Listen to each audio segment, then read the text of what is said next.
네, 여러분 안녕하세요.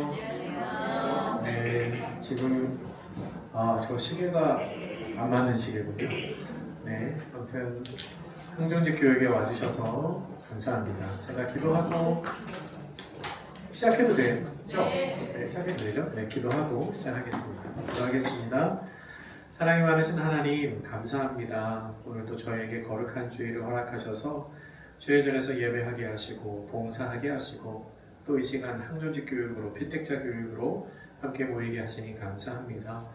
하나님께서 이곳에 계신 분들을 부르셔서 주의 몸된 한용교회를 세우기 위해 일꾼으로 세우셨습니다. 임직받을 때까지 우리가 교육을 통하여 잘 준비되게 하여 주시고 오늘 우리가 나누는 모든 이야기들도 우리에게 큰 도움이 되고 또 신앙의 성장이 되는 그런 시간 될 수 있도록 주여 우리와 함께하여 주시옵소서. 감사드리며 예수님의 이름으로 기도드립니다. 아멘. 네, 저는 주정환 목사입니다. 와주셔서 감사합니다. 항존직 교육. 네, 그동안에 이렇게 참여하시는데 어떠세요? 지금 이제 얼마나 하셨죠? 6월이니까 한 2달 정도 했는데 할만하세요? 네. 괜찮으세요? 안 오면 안 되니까 오시는 건 아니세요? 네. 제가 오늘 맡은 강의는 신약 성경 개론입니다. 유인물은 다 받으셨죠? 네, 제가 뒤쪽에 유인물을 갖다 놨는데 아마 다 받으셨을 거라고 생각을 합니다. 지난 시간에 구약에 대해서 배우셨어요. 그렇죠? 네, 그리고 오늘 이제 신약에 대해서 우리가 공부를 할 텐데 사실 신앙생활을 하셨던 분들은 교회에서 뭐 5년, 10년 그렇게 신앙생활 하신 분들은 다 이미 알고 계신 이야기일 것 같아요. 그래서 신약 성경에 대해서 개론을 하려고 하는데 얼만큼 설명을 해야 되나 이렇게 고민이 많았습니다. 많이 해야 되나, 조금 해야 되나. 조금 하면은 또 너무 조금이고 이게 좀 자세히 하려고 그러면 또 분량이 너무나 많고 한정된 시간이어서 어떻게 준비를 할까 하다가 제가 뭘 선택을 했을까요? 그쵸. 간단히 하기로 마음을 먹고 간단히 하기로 마음을 먹고 간단하게 준비를 했습니다. 네, 너무 부담스럽게 생각은 안 하셔도 될 것 같고요. 대신에 오늘 제가 하는 이야기는 알고 계셔야 되는 이야기입니다. 우리가 특별히 교회 안에서 장로로 또 안수집사로 권사로 세워주실 분들이기 때문에 오늘 제가 앞에서 하는 이야기 정도는 나중에 어디 가서 그런 이야기를 들었을 때 내가 강의를 할 정도는 안 돼도 소개를 할 정도는 안 돼도 그 얘기를 듣고 저는 그런 얘기 처음 들었어요 그렇게 하시면 안 돼요. 그때 내가 들어봤던 얘기구나. 목사님이 그때 그 얘기를 하셨었지 하는 정도로 그냥 기억 속에 담아 주시면 좋겠습니다. 가지고 계신 유인물 보시면 신약 성경 개론하기 전에 1번이 신구약 중강사라고 써 있어요. 신구약 중강사. 사실 이거는 이제 성경 자체에 대한 얘기는 아니고요. 뭐 넓게 보면 역사에 대한 이야기고 그리고 학문으로 보면 교회사에 해당하는 이야기이기는 한데 여러분 우리가 성경책이 한 권이잖아요. 우리가 들고 다니는 성경이 한 권이죠. 한 권이지만 크게 보면 둘로 나눌 수 있어요. 그렇죠? 어떻게 둘로 나누죠? 그렇죠. 신약과 구약으로 나눌 수 있죠. 구약 성경에 대해서는 지난주에 우리가 다 공부를 했습니다. 공부 잘 하셨죠? 구약 성경은 얼마 정도의 기간 동안 써졌다고 하죠? 대략적으로? 오래. 한 1500년 정도.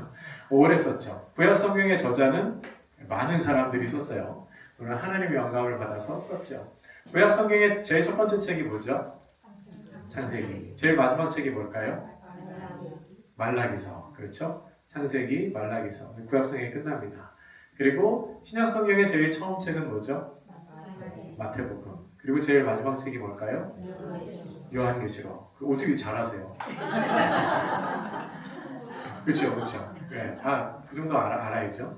요한계시록까지 해서 끝납니다. 그래서 이 성경을 우리가 쭉 읽으면 우리가 이스라엘 민족 또 유대인이라고 하는 그 이스라엘 사람들의 역사적인 사실을 쭉 훑어볼 수 있죠.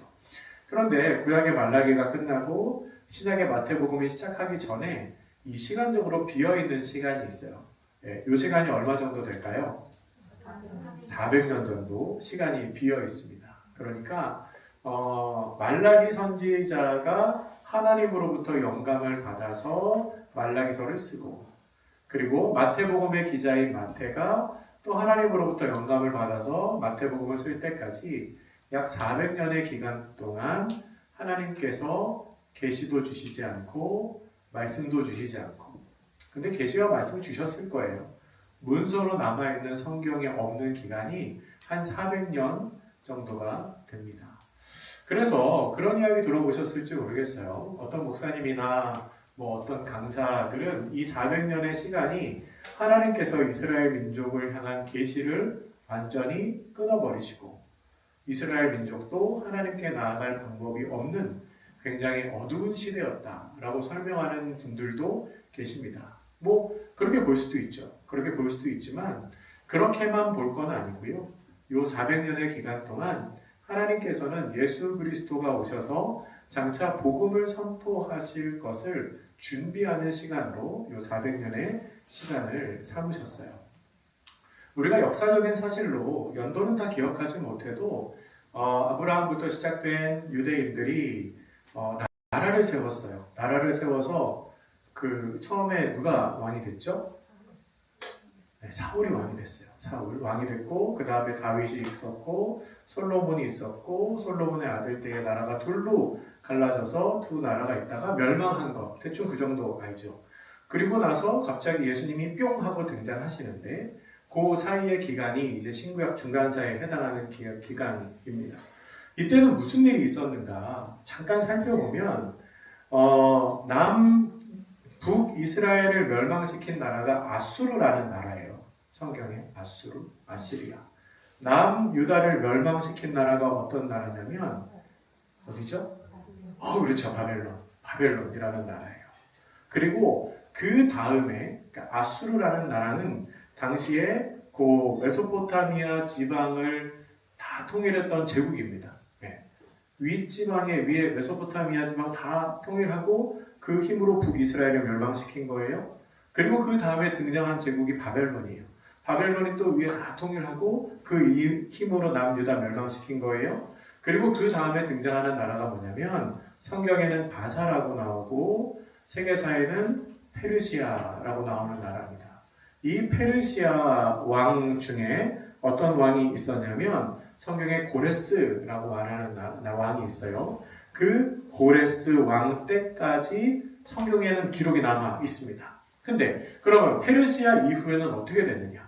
페르시아 이후에는 그 메소포타미아 지방과 지중해를 둘러싸고 있는 그 북쪽 땅의 패권을 알렉산더라고 하는 굉장히 젊지만 유능한 왕이 나타나서 그 당시에 전 세계라고 불렀던 그 모든 땅을 다 통일시킵니다. 알렉산더가 다 통일시켜요. 근데 이 젊은 왕이 30살 조금 넘어서 죽어요. 그러고 나서 알렉산더가 다스렸던 그 헬라 제국이라고 부릅니다. 헬라 제국이 4개의 나라로 나뉩니다. 4개의 나라로 나뉘어서 이제 그 셀레우코스 왕조라고 하는데 그 왕조에 의해서 팔레스타인 지방이 점령을 당하고 있었습니다. 자, 그러니까 다시 돌아가서 다윗 왕 때는 팔레스타인 지방의 주인이 누구예요? 유대인이죠. 다윗, 솔로몬, 남유다 쭉쭉쭉 내려오죠. 근데 남유다가 멸망하고 나서는 그 팔레스타인 지방의 주인이라고 표현하면 좀 그렇지만 통치자가 누구예요? 바벨론이죠. 바벨론 다음에는 누구예요? 바사, 페르시아죠. 페르시아 다음에는 누구예요? 헬라 제국, 알렉산더죠. 알렉산더 죽은 다음에는 헬라 제국의 셀레우코스 왕조라고 하는 왕조가 다스리고 있다가, 근데 그 왕조가 다스리면서 이 유대의 성전을 너무 막 함부로 하는 거예요. 함부로 해요. 유대인들이 굉장히 안 좋게 생각하는 동물 중에 돼지가 있는데 유대 성전에서 막 돼지를 잡고 막 돼지는 부정한 동물인데 막 그렇게 합니다. 그래서 당시의 유대인들 중에 그 마카비라고 하는 그 형제들이 반란을 일으켜서 약 한 120년 동안 독립을 쟁취했던 때가 있습니다. 독립. 예. 그래서 독립을 쟁취하고 그때 왕조의 이름을 이제 하스본 왕조라고 하는데 약 120년 정도 유대가 독립국가가 됐던 때가 있어요. 예. 그렇게 독립국가가 됐던 때의 이야기가 기록된 책이 뭐냐면 마카베오기라는 책입니다. 혹시 카톨릭 성당 다녔던 분 있으세요? 카톨릭 없으세요? 네, 뭐라고 하려고 하는 게 아니고 그 카톨릭 성서에 보면 마카베오기가 있어요. 그 구약 성경 할 때 혹시 외경, 위경 이런 거 했나요? 구약 결혼할 때 그런 거 안 했어요? 네. 정경이 뭔지 아시죠? 정경. 잘 몰라요. 우리가 보는 성경이 정경이거든요. 구약이 몇 권이에요? 그렇죠. 구약 39권이에요. 그렇죠. 그 39권 그 성경을 우리 개신교인들은 정경이라고 부릅니다. 그리고 거기에 플러스해서 외경이라는 성경이 있어요. 외경이라는 성경은 성경에 들어오지는 않지만 성경과 비슷한 권위를 가지고 있는 책입니다. 근데 가톨릭에는요, 그 외경을 정경의 범위에 편입시켜가지고 같이 봐요. 그래서 가톨릭 성경에 보면 이 외경이 있어요. 외경 중에 어떤 책이 있냐? 뭐 토빗기, 유딧기, 마카베오기, 뭐 그런 책들이 있습니다. 네, 그런 책이 있고 그냥 상식으로 알아두시면 카톨릭하고 개신교하고 같이 번역한 성경이 있어요. 잘 모르셨죠? 개신교가 선교사들이 들어와서 성경을 막 번역하고요. 카톨릭도 카톨릭 선교사님들이 있어요. 와서 번역을 막 하고 근데 성경이 이제 다르니까 개신교와 카톨릭이 같이 번역한 성경이 있습니다. 이제 그 같이 번역한 성경을 공동번역 성경이라고 해요. 들어보신 적 있어요? 공동번역. 그리고 그것을 개정한 성경이 공용번역 성경이라고 있어요. 공용번역 성경. 그래서 이 공용번역 성경을 딱 내놓고 카톨릭과 개신교가 우리가 이제 이 성경을 같이 씁시다 그랬어요. 그래서 카톨릭은 공용번역 성경을 써요. 개신교는 쓸까요? 안 쓸까요? 안 써요. 우리는 같이 번역했는데 그냥 개역 성경을 계속 써요. 근데 그 공용 번역 성경에 봐도 이제 외경들이 있습니다. 그 외경 중에 하나가 마카베오기인데 그 마카베오기가 바로 이 유대인들이 셀로코스 왕조에게 독립을 쟁취했던 내용이 그 안에 이제 들어가 있어요. 그리고 그 독립을 쟁취한 날을 기념일로 해서 지키는 명절이 수전절이에요. 수전절이라는 명절은 신약 성경에 나옵니다. 요한복음에 나와요. 성전을 회복시킨 절기. 예, 그래서 아무튼 자 그렇게 해서 유대가 잠시 동안 독립국가가 됐다가 그 다음에는 누가 그 팔레스타인 지방을 지배하는 패자가 되냐면 로마가 그 땅을 이제 지배합니다. 자 그러면 대충 이제 우리가 이야기할 수 있게 됐어요. 뭘 이야기할 수 있게 됐냐? 신구약 중간사 시절에 팔레스타인 지방의 이 주권국이 누군지를 알게 됐어요. 여러분 이것만 배우셔도 굉장한 뽐내기를 하실 수 있습니다. 자, 처음에 그 땅의 주인이 남유다였죠. 북이스라엘 남유다. 그 다음에 남유다가 누구한테 멸망당했다고요? 바벨론. 그리고 그 다음에 그 땅을 누가 차지했죠? 바사, 페르시아. 그 다음에는요? 헬라 제국. 그리고 그 다음에 셀로코스 왕조가 있다가 유대인들이 독립했다가 그 다음에 로마가 그 땅을 다스리게 되죠. 자, 그러면 이게 신구약 중간사의 역사적인 흐름인데 이게 과연 신약 성경이 그러니까 복음이 전파되기까지 이게 어떤 의미가 있냐?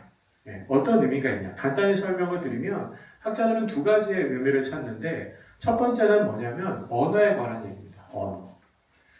여러분, 우리 그 대만 이제 갔다 왔잖아요. 대만 갔다 오고 선교사님들이 이제 전 세계에 흩어져 계신데 선교사님들이 선교지에 가서 가장 먼저 하는 게 뭔지 혹시 아세요? 그렇죠. 그 나라 말 배우는 거예요. 언어. 언어를 배우는데 얼마 정도 걸릴까요? 보통은 한 3년 정도 배우세요. 3년. 근데 짧게 걸리시는 분도 있고요. 더 오래 걸리시는 분도 있어요. 그러니까 선교사님들이 선교지에 가서 비행기 내린 다음에 짠! 하고 바로 전도하는 게 아니에요. 할 수가 없어요. 왜요? 말이 안 통하니까. 그러니까 선교지에 가서 3년 동안 막 공부하는 거죠. 언어 공부. 하고 막 하는 거예요. 근데 한 보내고 나서 한 1년 정도 있다가 막 교회는 선교사님한테 물어보죠. 몇 명 전도했어요? 이메일로 물어봐요. 몇 명 전도했어요? 몇 명 세례줬어요? 아니 아직 말도 못 배웠는데 이거 어떻게 해야 되는 거야? 막 그러죠. 선교의 어려움이 그런 겁니다. 다른 문화, 다른 언어권에 있는 사람들에게 복음을 전하는 게 쉬운 일이 아니에요. 근데 너무나 놀라운 사실은 바울은요. 가는 데마다 복음을 잘 전하거든요. 어떻게 그럴 수 있었을까요? 똑같은 말을 쓰니까. 똑같은 말. 무슨 말? 헬라어. 헬라어를 왜 써요? 알렉산더가 그 당시에 온 세계를 통일시키고 말을 하나로 만들었거든요. 헬라어. 헬라어만 쓰면 어느 지역에 가든지 말이 통하고 어느 지역에 가든지 글이 통합니다. 사도 바울이 차도 없고 비행기도 없고 컴퓨터도 없던 시절에 어떻게 그렇게 복음을 빨리 전할 수 있느냐? 말이 통하거든요. 말이. 초대교회 당시에 복음이 잘 전파될 수 있었던 요인 중에 하나가 언어인데, 근데 하나님께서 이 신구약 중간사 시대에 복음이 잘 전해질 수 있도록 그 말을 준비해 놓으셨다는 거죠. 바울이 편지를 썼어요. 이따 우리 살펴보겠지만 헬라어로 썼습니다. 그 편지는 그때 당시에 모든 사람들이 다 읽을 수 있는 편지였어요. 이건 정말 너무 놀라운 일이에요. 네. 그러니까 내가 선교사인데 중국 가서도 복음 전하는 사람들이 알아듣고, 일본 가도 알아듣고, 일본에서 태국에 편지를 썼는데 그 나라에 있는 사람들이 자기들 말로 읽는 거예요. 굉장히 놀라운 언어의 준비를 하나님이 신구약 중간사 시대에 해놓으셨다. 그리고 또 하나 놀라운 준비가 뭐냐면 길에 대한 준비입니다. 맨 마지막에 그때 당시 예수님이 오실 때에 로마가 그 팔레스타인 지방을 다스렸다고 했잖아요. 로마는 지중해를 끼고 있는 모든 지역을 다 다스렸고, 로마가 제일 먼저 어떤 땅을 통치하면 제일 먼저 하는 게 뭔지 아세요? 길 닦아요. 길. 모든 길은 로마로 통하죠. 왜 길을 닦을까요? 로마는 인구가 많은 나라가 아니거든요. 그래서 어떤 나라에 반란이 생기면 빨리 군대를 보내가지고 그거를 제압해야 돼. 근데 모든 군대를 모든 곳에 다 주둔시킬 수가 없으니까 소요 사태가 생겼을 때 빨리 군대를 보내기 위해서 길을 닦아놨습니다. 마차 2대가 동시에 지나갈 수 있을 만한 길을 만들어놨어요. 근데 놀라운 사실은 바울이 그 길을 따라서 전도를 해요. 바울이 로마, 그러니까 우리가 잘 아는 에베소, 뭐 빌립보, 무슨 교회들은요, 다 로만과도 옆에 있는 도시입니다. 그러니까 길이 좋으니까 바울이 전도를 잘 할 수 있었다는 거죠. 로마가 왜 길을 열심히 닦았냐? 바울이 열심히 복음 전하라고. 이건 굉장히 교회적인 해석이지만, 그러나 성서학자들은 하나님께서 그렇게 준비를 하셨다라고 설명을 합니다. 자, 그렇게 해서 이제 신약의 시대가 열립니다. 처음에 그 기독교인들은 초대교회 기독교인들은요, 성경을 쓸 생각이 별로 없었어요. 왜냐하면 성경을 쓸 필요를 못 느꼈습니다. 그러니까 성경이라고 하는 예수님에 대한, 교회에 대한 문서를 남겨야 될 의미나 가치가 별로 없었어요. 왜냐하면 예수님이 사도행전 1장에 보면 승천하시잖아요. 승천하실 때 천사들이 뭐라고 말했냐면, 저 예수님은 너희가 보신 그대로 곧 오시리라 그랬거든요. 곧 오신다. 곧 오신다. 우리는 한 2000년이 지났으니까 그 곧이 아니라는 걸 알죠. 근데 제자들은 그런 생각했을 거예요. 예수님 돌아가셨다가 얼마 만에 부활하셨어요? 3일. 오케이, 3일. 예수님 부활하신 다음에 우리랑 며칠이나 계셨지? 며칠 계셨어요? 40일. 그쵸? 성경은 보통 3 아니면 40 아니면 120, 12인데 3이 완전수거든요. 하늘의 숫자. 4는 땅의 숫자, 동서남북. 3층천. 3하고 4하고 더한 게 7이라서 7도 완전수죠. 3하고 4하고 곱한 게 몇이에요? 12. 12도 완전수죠. 그리고 10도 완전수거든요. 3이 3개 있으니까. 그리고 하나를 더 더해가지고 10이 되는데, 그리고 4하고 10하고 곱하면 40이죠. 그러니까 성경은 대충 거기에서 다 그 숫자 대여섯 개에서 다 답이 나와요. 시험 볼 때 몇 명인가 그러면 대충 12명, 며칠인가 40일 그러면은 거의 맞거든요. 아무튼 제자들이 생각했겠죠. 예수님 돌아가시고 3일 있다 부활하신 다음에 한 40일 정도 계셨다가 올라가셨으니까 그러면은 한 3일 있다 오시려나? 아니면 40일 있다 오시려나? 아니면 3, 42, 120일 있다 오시려나? 그러니까 제자들의 아마 생각의 범위는 거기에서 멈췄을 것 같아요. 근데 예수님이 오셔야 안 오셔요? 안 오시잖아요. 1년이 지나도 안 오시고 2년이 지나도 안 오셔. 3년이 지나도 안 오시고 10년이 지났는데 안 오셔. 어떤 현상이 발생하냐면 예수님의 제자들이 점점 늙어가요. 나이가 많아져. 그러니까 지금은 젊었을 때는 다 얘기하죠. 기억 남으니까 다 얘기하고 가르치고 막 그랬는데 한 10년, 20년 지나니까 기억이 가물가물한 거예요. 그때 베드로가 안드레한테 야 그때 예수님이 그때 물고기 160마리 잡았잖아. 아니야 153마리야 140마리인가? 헷갈리는 거예요. 그러다가 예수님은 점점 안 오실 것 같고 그거 어떡하지 하다가 그때부터 사람들이 기록을 남기기 시작합니다. 이거 써놔야겠다. 언제 오실지 모르겠다. 기록을 이렇게 남기기 시작하죠. 그리고 또 한 가지 복음이 전해지는데 지금처럼 전화가 있거나 영상통화를 할 수 있는 시대가 아니잖아요. 내가 분명히 가르쳤어요. 사도들이 가르쳤는데 그 제자가 다른 데 가서 또 가르쳐요. 그 제자가 또 다른 데 가서 3대 제자한테 막 가르칩니다. 근데 여러분 소문도 그렇고 가르치는 것도 그렇고 내가 이 사람한테 가르친 게 이야기한 게 두 사람, 세 사람 건너가면 어떻게 돼요? 말이 이상해지는 거죠.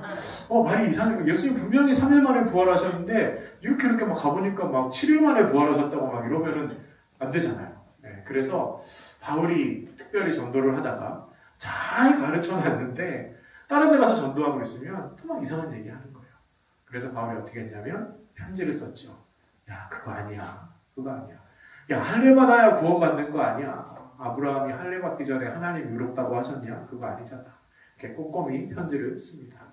아마 바울은 그게 성경이 될 거라고 생각은 하지 못했을 거예요. 그런데 사도들의 가르침, 바울도 사도니까, 그리고 바울의 가르침, 그리고 초기 기독교의 그 가르침들이 잘 정리되어 남아있는 것들이 지금 우리까지 전해져서 그것이 성경으로 이렇게 남아있는 겁니다. 그래서 성경이 글로서 남아있기 때문에 우리가 예수님의 가르침을 변형시키지 않고 지금도 배울 수가 있는 거죠. 만약에 성경이 남아있지 않다면 아마 예수님의 가르침은 굉장히 많이 변형되었을 겁니다. 제가 읽어보진 않았지만 코란은 보면 되게 이상한 부분들이 많대요. 근데 그 마호메트는 문맹이었거든요. 그리고 마호메트의 제자들도 마호메트는 자기의 가르침을 글로 써놓지 말라고 그랬습니다. 그래서 듣고 배우고 했는데 이게 3대 4대 넘어가니까 너무 막 이상한 거예요. 그래서 마호메트 당대의 제자가 아니라 3대 4대를 넘어가는 제자들이 이제 기록을 남긴 게 코란으로 남아있는데 그래서 그런지 굉장히 좀 알 수 없는 내용들이 많이 있어요. 앞뒤가 안 맞는 내용들이 많이 있죠.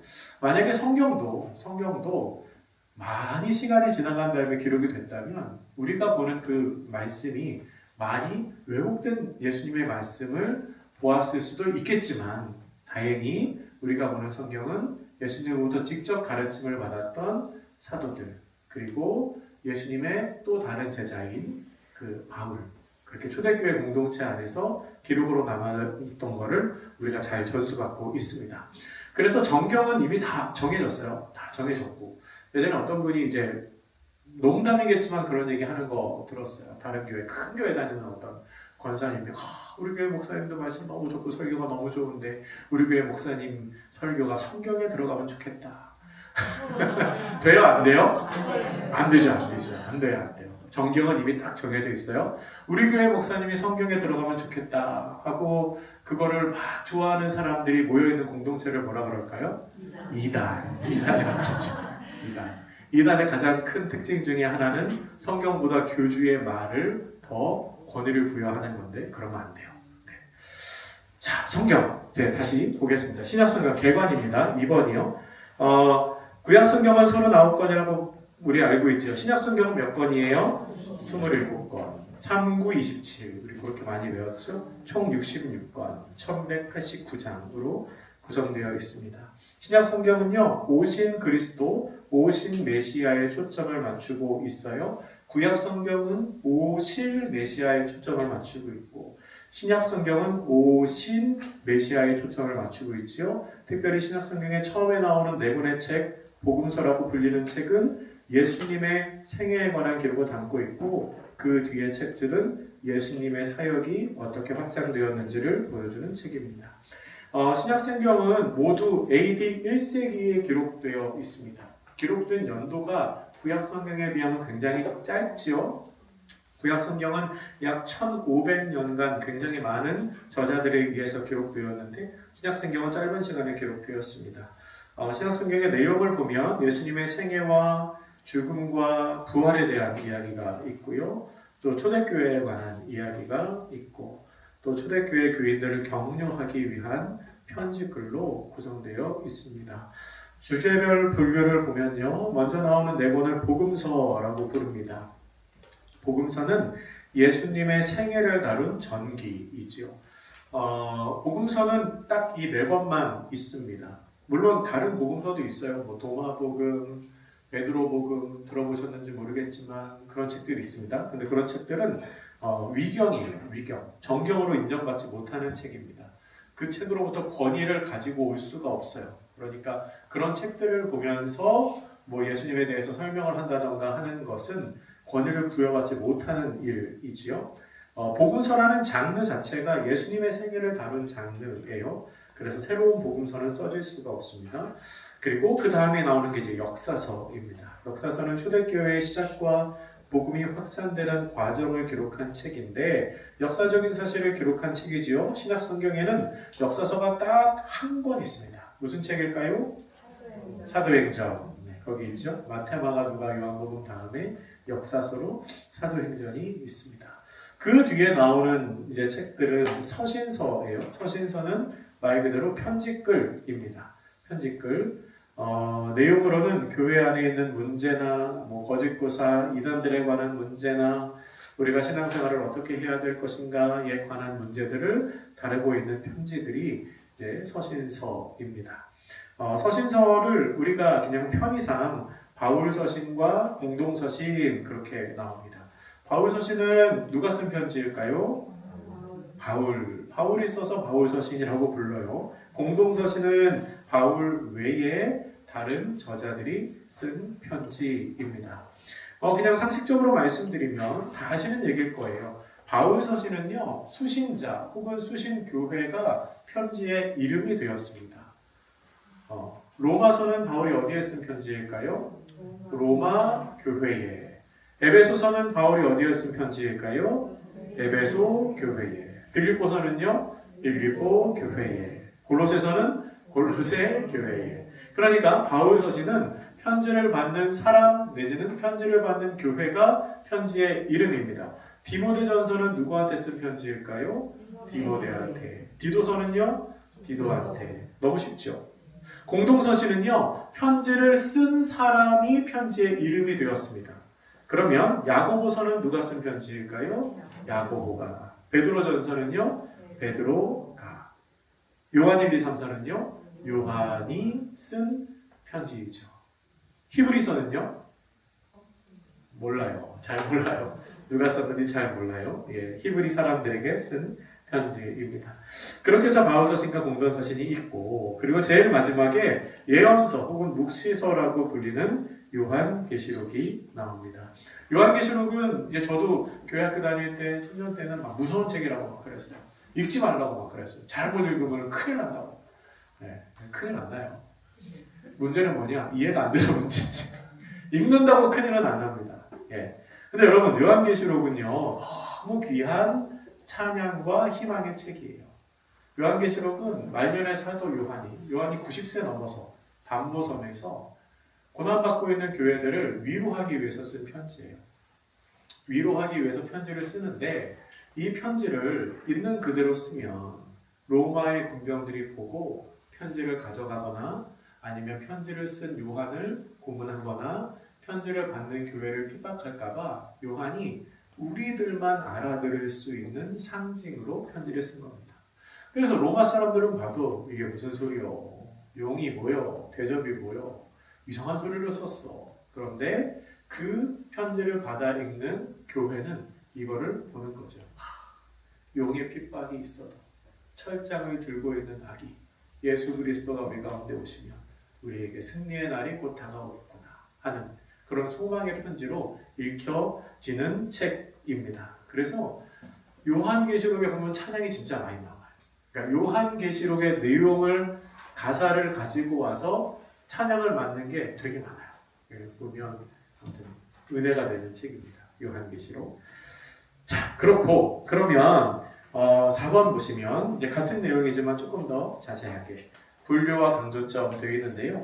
복음서 마태, 마가, 누가, 요한복음 있습니다. 그 중에서 특별히 처음에 나오는 세 권 마태, 마가, 누가복음을 공관복음이라고 부릅니다. 공관복음 들어보셨어요? 네, 공통된 관점으로 쓰여진 책이라는 의미입니다. 마태, 마가, 누가 중에 가장 먼저 써졌다고 학자들이 이야기하는 책이 마가복음이에요. 그러니까 마가복음을 보면서 마태가 마태복음을 쓰고 누가가 누가복음을 썼다라고 설명을 합니다. 그래서 이 공관복음은 구조가 비슷해요.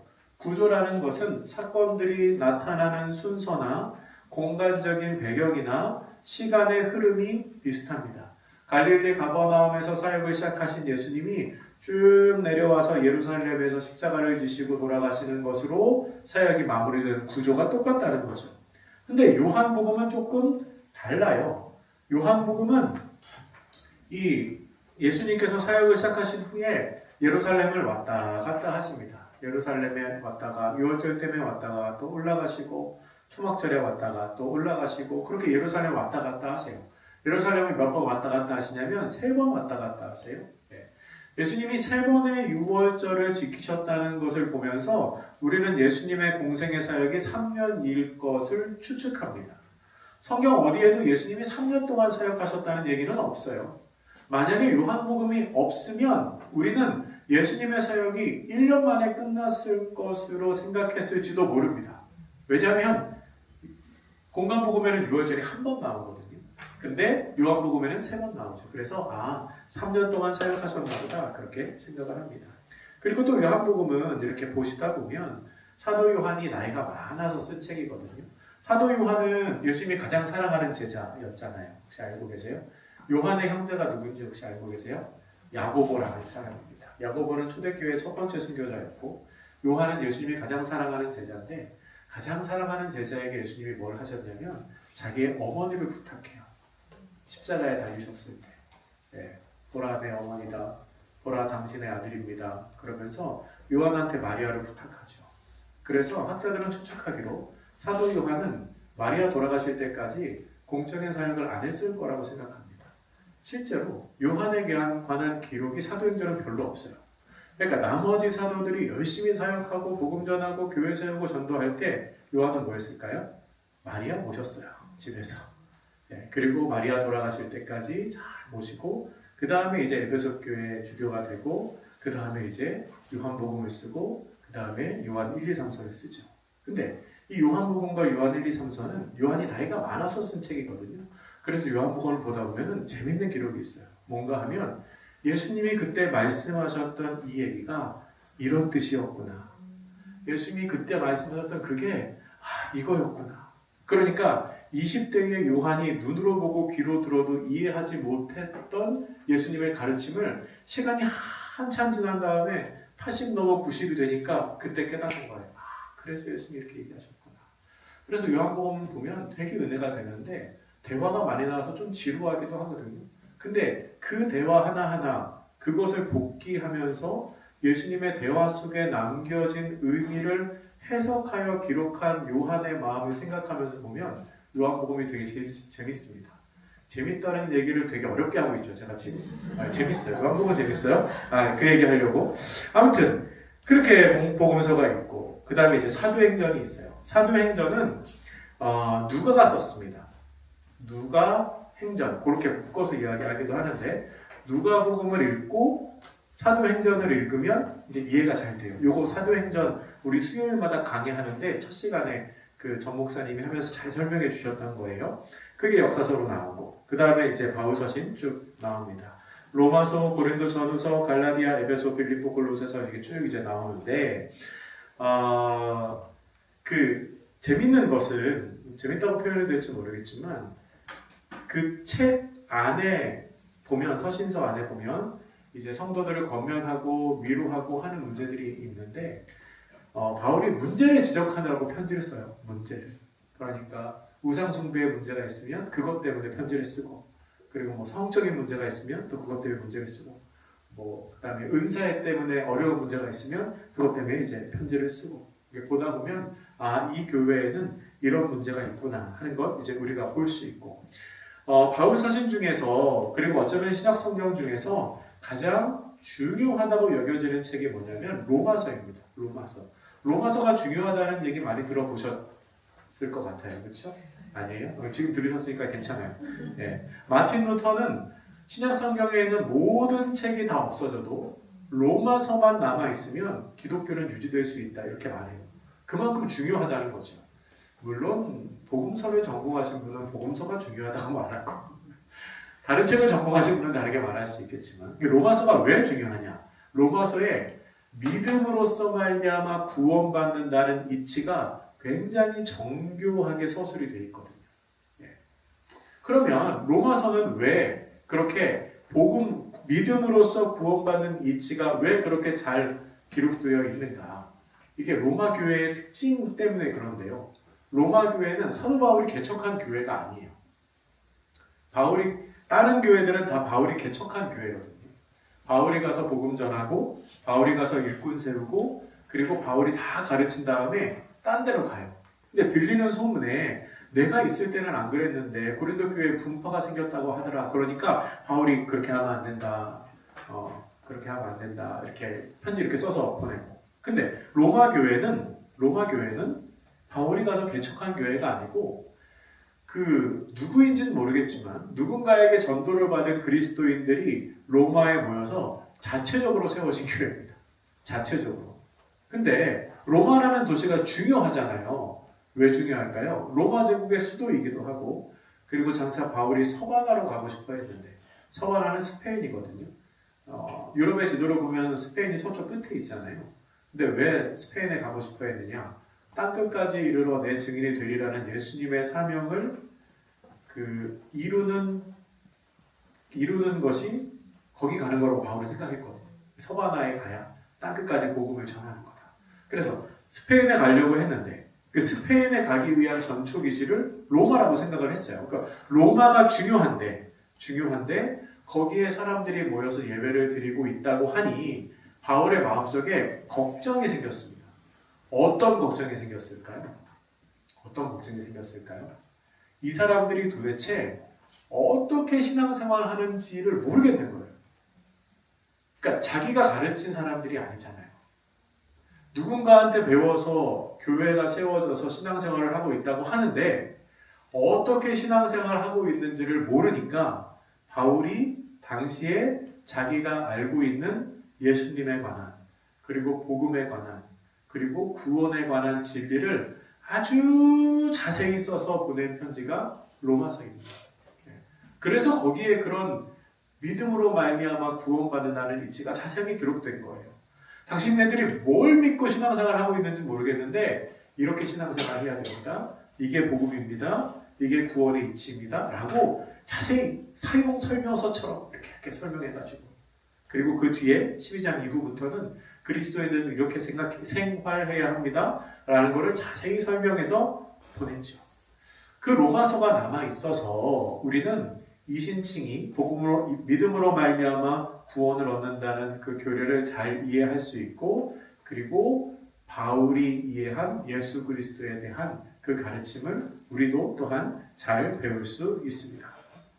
아무튼 그렇게 해서 바울이 편지를 썼어요. 편지를 이제 쭉쭉쭉쭉 이제 교회들을 받아 썼고, 그리고 디모데 전서, 후서, 디도서는 또 목회 서신이라고 불리는 책입니다. 디모데는 바울의 영적인 아들이라고 하지요. 목사가 목사에게 쓴 편지예요.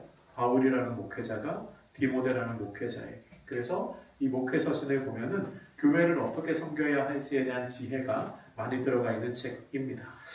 그리고 나서 공동서신에 보면 여러 저자들이 또 그 하나님이 주시는 지혜와 은혜에 따라서 이제 그 성경을 이제 기록했습니다. 성경을 기록하려고 하지는 않았겠죠. 편지를 보냈는데 그것들이 이제 나중에 나와서 성경이 되었습니다. 특별히 야고보서를 보면, 야고보서 다 보셔서 아시겠지만 야고보서에는 이제 행함으로 나타나는 믿음에 대한 고민을 많이 합니다. 우리가 구원이 믿음으로 말미암아 얻어진다고 하니까 행위가 조금 약해지는 측면이 있어요. 믿음으로 다. 율법을 지키지 않아도 믿음으로 구원받고. 근데 야고보는 그렇지 않다라고 말하죠. 당신이 믿음이 있는 사람이냐? 그러면 그 믿음을 어떻게, 믿음이 있다는 것을 어떻게 나타내 보일 것이냐? 행함으로 나타내 보인다. 행함이 없는 믿음은 죽은 믿음이다. 그렇게 경고하고 있죠. 베드로 전후서는 당시에 핍박받는 교회를 위로하기 위한 편지였고요. 요한 1, 2, 3서, 이것도 말년에 요한이 하나님이 얼마나 성도들을 사랑하시는지 그 사랑에 대한 이야기를 잘 기록한 책입니다. 그리고 제일 마지막에 요한계시록, 아까 말씀드렸죠.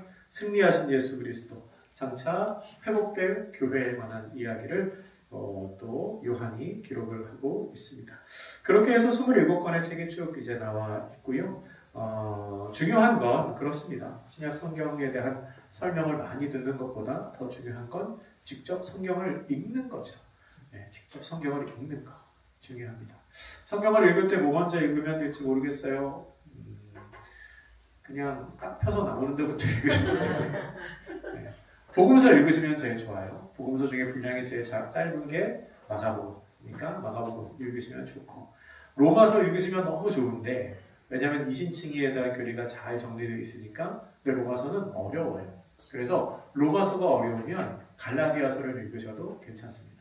제가 학교 다닐 때 로마서, 갈라디아서가 이제 친구라고 막 그랬는데, 갈라디아서는 짧은 내용이지만 그 안에 또 이신칭의에 관한 내용이 잘 정리되어 있어요. 교회가 궁금하신 분은 에베소서 보시면 좋고요. 마음이 너무 강팍해서 따스함을 느끼고 싶다면 빌립보서를 읽으시면 좋습니다.